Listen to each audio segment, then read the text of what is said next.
While working on his father's theory that tuberculosis was linked to adrenal gland deficiencies, he took on the task of standardizing adrenal extracts by using adrenalectomized cats. These were the steps required to standardize the biological extracts for later use with his tuberculosis patients. The cats chosen for the study were apparently in perfect health. They were kept in open-air pens with a yard 4 feet wide, 7 feet high, and 12 feet long. They were fed cooked meat scraps from the sanitarium, which included internal organ meats and bones, along with some additional raw milk and cod liver oil. According to all known standards, this diet provided an optimal amount of nutrients. The cats seemed healthy. The adrenalectomy technique had been proven appropriate. Nevertheless, the study suffered from an unexplainably high mortality rate. Then came that uncalculated twist of events. For some reason, many more cats were provided for the study than could ever have been fed using leftover cooked meat scraps from the sanitarium. So raw meat scraps from a nearby meatpacking plant replaced the cooked meat in the diets of certain cats. Within a very short period of time, the operative mortality rate of that group dropped significantly. The raw meat-fed animals began to survive the adrenalectomy extremely well, and they continued on in a superior quality of health. Pottinger had unexpectedly glimpsed a new facet of fundamental nutrition, and he was compelled to respond with a series of studies that would span the next 10 years of his medical career. To begin the study, a population of animals was selected which Pottinger aptly dubbed run-of-the-pen cats. He was not interested in physical perfection. His major concern was that his cats represent a normal sampling of animals, with the exception that cats with obvious deformities or disease were excluded.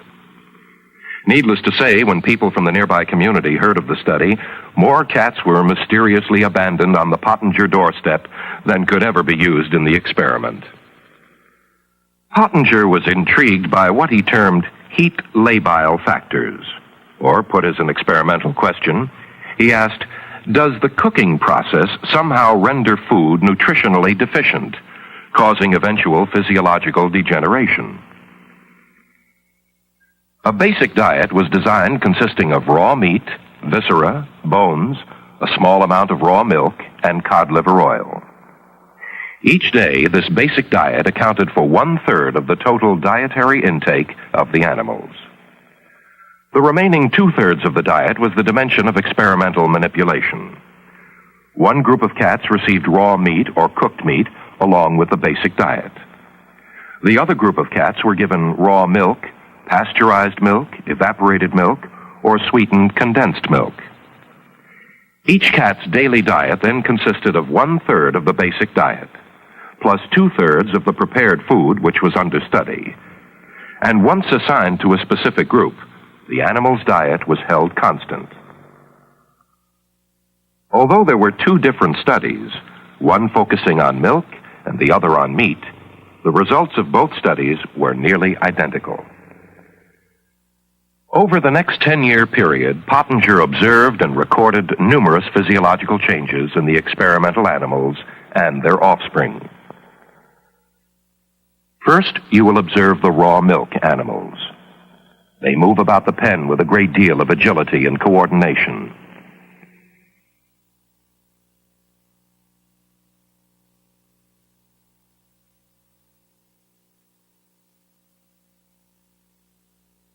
Notice the sheen to the fur and the normal sexual interest displayed toward the male in the next pen.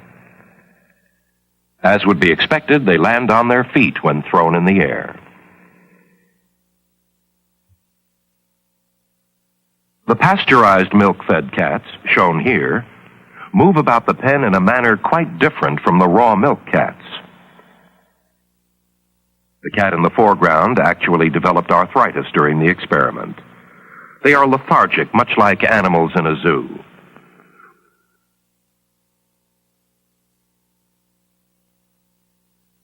When thrown a short distance, these animals show a slightly impaired sense of coordination. Dental deterioration was also common.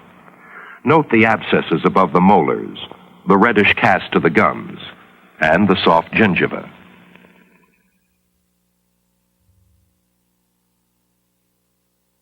With evaporated milk, there was even greater deterioration. When the study was begun, this cat was better developed than any animal shown thus far. The sweetened condensed milk-fed cats not only had their milk heat processed, but there was the addition of sugar. They are nervous animals. Again, there is marked deterioration in coordination and dental abnormalities. Notice particularly the abscesses and the purple tone to the membrane of the mouth.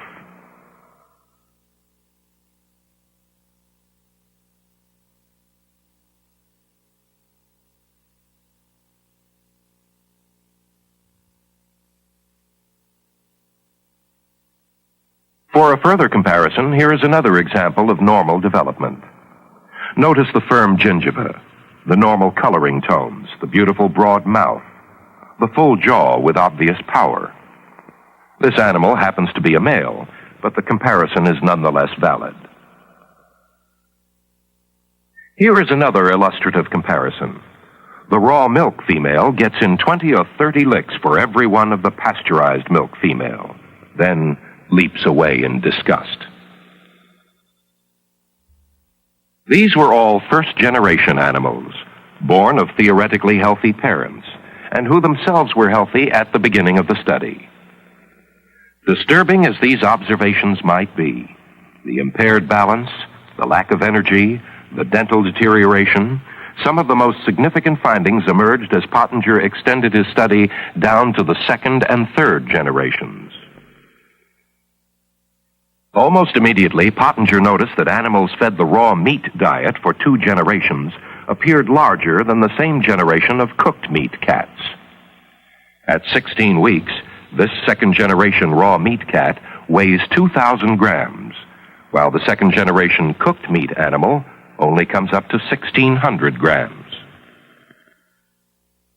Compare the black kitten with this raw meat kitten. The sheen, the sparkle of the eyes, the well-developed face.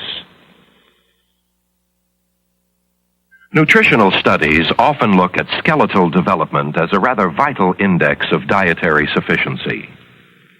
This is a raw meat animal with the full, round face. A later examination of the skull showed a firmly developed zygomatic arch. The frontal sinuses were complete, and calcium content of the bones throughout the body ranged from 12 to 17% by weight. The skulls of adult cats with a long ancestry of raw food diets are surprisingly constant. Here we find the development of a second-generation cooked meat animal. The head has begun to flatten and is actually smaller than the comparable raw meat cat. The skull shows the major reasons for this change. The zygomatic arch is not completed. The nasal development is somewhat irregular, and the calcium content has fallen to 10%. Third-generation cooked meat animals show the most remarkable skeletal change. The skull is considerably smaller. It is flat with pointed features. The skull shows a poorly developed zygomatic arch. The bones are paper-thin and soft like sponge rubber. The frontal sinuses had developed in a peculiar fashion, and the calcium content of the bones had fallen to a low 3% by weight. Activity level is another index of interest.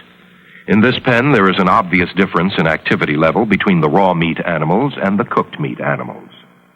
One of these cooked meat kittens actually had a broken back resulting from a failure in development. Moving into the third generation of experimental animals, the degeneration was even more pronounced. The smaller animal is a cooked meat kitten and is actually the oldest of the 3. The kitten on the left is a second-generation raw meat cat, and the one on the right is a second-generation cooked meat cat. Here is a second-generation cooked meat mother with her third-generation offspring. She has a male body configuration. Her offspring developed nasal and ocular allergies. From this same litter came an asthmatic kitten, purportedly the first to be reported in the research literature. Again, there is marked dental deterioration, abscesses, poor coloring, and gingival irritation. Pronounced exhaustion was a typical observation among the third generation of cooked meat kittens, as well as impaired coordination. This third generation cooked meat kitten had over 24 fractures, resulting from a failure in development. And finally, this little third generation cooked meat kitten was unable to release its claws from the hardware cloth, and probably would have died had not the assistant taken it down. At this juncture in the study, a most interesting development emerged. The cooked meat cats were unable to successfully reproduce after the third generation. Most were void of sexual interests, and those that had attempted to mate could only produce stillborn litters. On the other hand, the raw meat animals continued to reproduce healthy offspring generation after generation.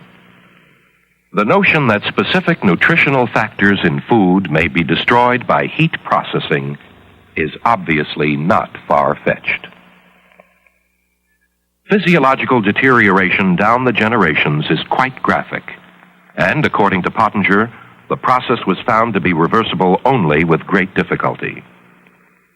He did demonstrate that the animals could make considerable gains towards physiological normalcy, but it took 4 generations of a raw food diet before the animals regained their native structure and original level of well-being. An interesting sidelight came 6 months after the experiment's conclusion, when volunteer weeds emerged in the fallow pens. In the raw milk pens, the plants flourished. In the pasteurized milk pens, the growth was somewhat less hardy. Plants in the evaporated milk pens struggled, and the sweetened condensed milk pen speaks for itself. At a later date, navy beans were planted in the respective pens, with parallel results. What are we to make of these numerous observations? I suppose one could easily slip into pessimism when translating these findings into terms of human deficiency. However, there are certain redeeming features that should be examined. From the beginning, the dietary intake of each animal was carefully controlled. Man is rarely restricted to such a high degree because he is omnivorous. Nevertheless, the changes discovered in the Pottinger cats are comparable to many like changes in human beings. The historical work of Dr. Weston A. Price corroborates the Pottinger study by charting the graphic degeneration of primitive tribesmen as they moved from their traditions and dietary customs to the civilized world. And if it is true with human beings, as it is with cats, that nutritionally caused deterioration is passed down the generations, a sobering challenge stands before us. Throughout this study, Pottinger stressed the high degree of dietary control he imposed on his laboratory animals. This is quite an accurate accounting of the facts, with the exception of the one cooked meat cat that somehow got away. Although she did undergo obvious degeneration during her captivity, later she was able to experience a partial physiological recovery while living in the wild. And any fitting epilogue would point out that she compensated in a rather fine manner and carried on in the genteel tradition of her feline ancestry.